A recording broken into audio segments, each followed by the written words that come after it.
The women of the Baltimore Burn. Don't tell these football players they throw like a girl. Might just cross body block you when you're not looking. BWI Sports Night continues after this. You will meet the ladies of the Baltimore Burn. You want to stick around for this story, Craig. It's very interesting. Are they coming in? No. Lucky for you, Okay. This is a professional football team for women, and if juggling work and the kids is not tough enough, throw in a little tackle football for real fun. That story is up next after this. Stay with us as BWI Sports Night rolls on.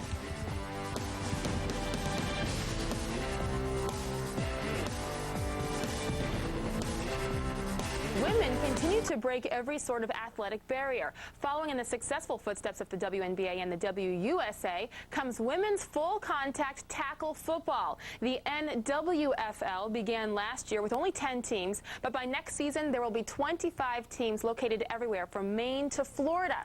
In part 2 of our No Man's Land series, Rich Cook goes inside the huddle with the ladies of the Baltimore Burn.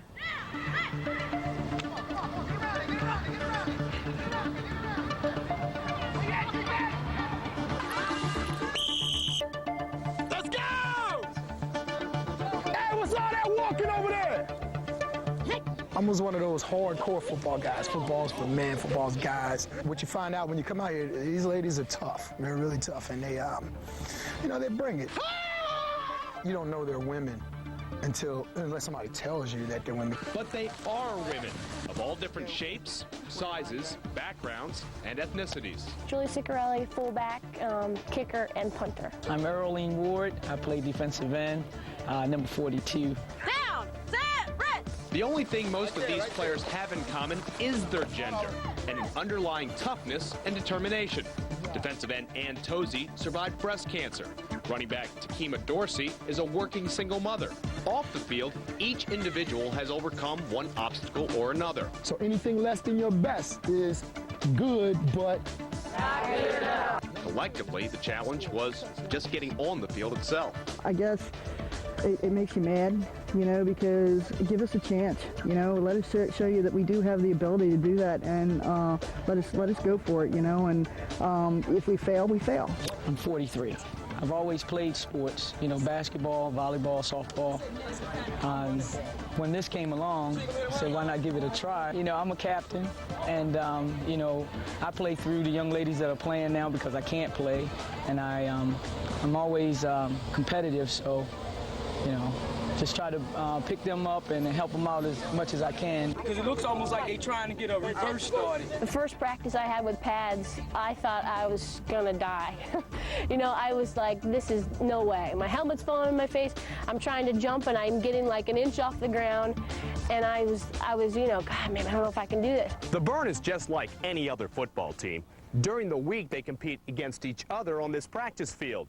On game day, they put that preparation to the test against another opponent. But there's one galvanizing force that unites everyone involved with the National Women's Professional Football League. These players are going where no women have gone before. planning. Thank you. That's the play. It's always been that male power, macho pride kind of sport, making millions and millions. These women are out here playing for free. But they're out here to prove that they can do anything that a man can do. And watching them on the field, they can. Football's the last sport that a woman can play. And they're playing it hard. It's like somebody's giving you a second chance at life or whatever, They've given you a second chance to do something that you've always wanted to do. I've always wanted to play this, when I was a kid, and, we were told you can't play, you're a girl. So now I have this chance, and it's like a gift. Football is for a certain type of athlete, and regardless if you're female or male. I mean, some people can't handle it, and some people can. Women are probably have the higher pain threshold than men anyway. I'll tell you that right now. And if you ask any of them to have kids, they'll let you know that's the truth. Hey, consistent passes. That was garbage.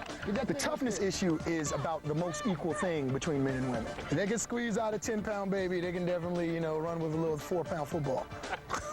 The roof! The roof! The roof is on fire! We don't need no water! Let the Baltimore burn! Burn! Burn! Burn! Oh my my goodness, you go girls. Thank you, Rich Cook. He was brave to go out there, I'd say. Well, you've met the players, you've seen the practice. Tomorrow, it is time for the real deal. Game day with the women of the Baltimore Burn. First down. Stiff armor. What the f is a stiff armor? What's the face mask? I'm touching face mask if I call it. Hey, put the move. Hey. Sounds like the men's game to me, doesn't it? No Man's Land continues tomorrow here at 6:30 and 10, only on Comcast Sportsnet. I like Goose, personally. Yeah, the Goose is cool. The Goose probably is comparable in a lot of ways to Tony Siragusa, I would say. You know what's neat about this piece that we're doing? We don't ever get to get this close to the men's game.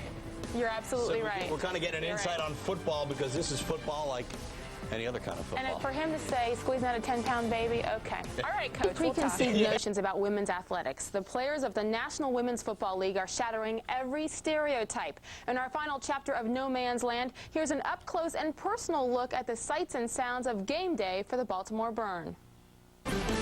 Welcome back. Forget any preconceived notions about women's athletics. The players of the National Women's Football League are shattering every stereotype. In fact, in our final chapter of No Man's Land, hide the men and children as you get an up-close and personal look at the sights and sounds of game day for the Baltimore Burn.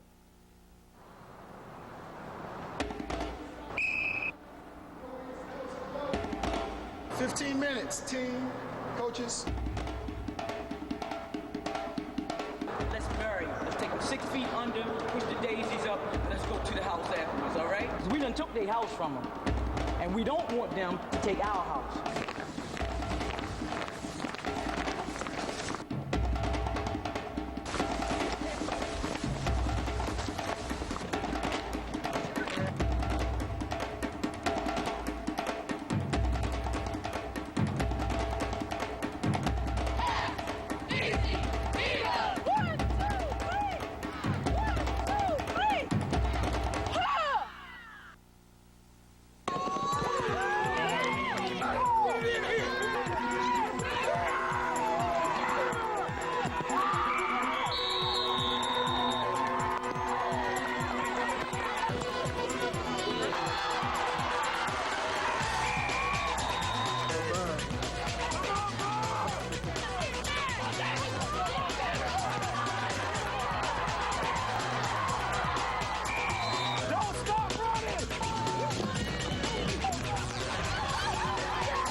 We number one. They just don't know it yet.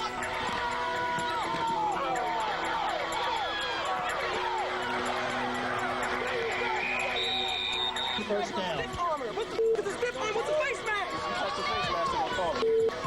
Hey, put the move. Hey. Come on. Take a 30 minutes.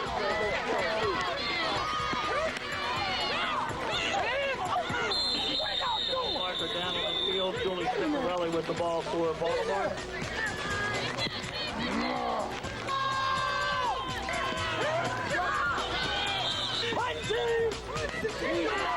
Tessa Nelson with the assist on the last tackle. Hey, Miami, you gotta fight it.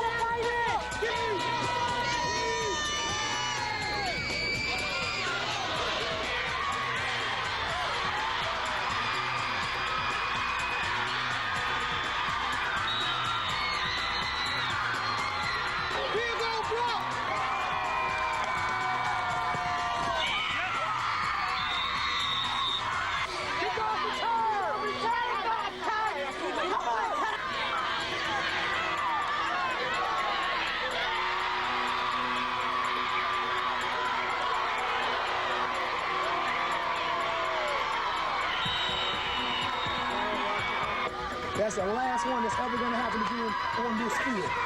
You guys got that? Yes. You know how you feel right now? Soak it up. Soak it up. Because you don't never, ever want to feel like that again. Just like we expected. Good job.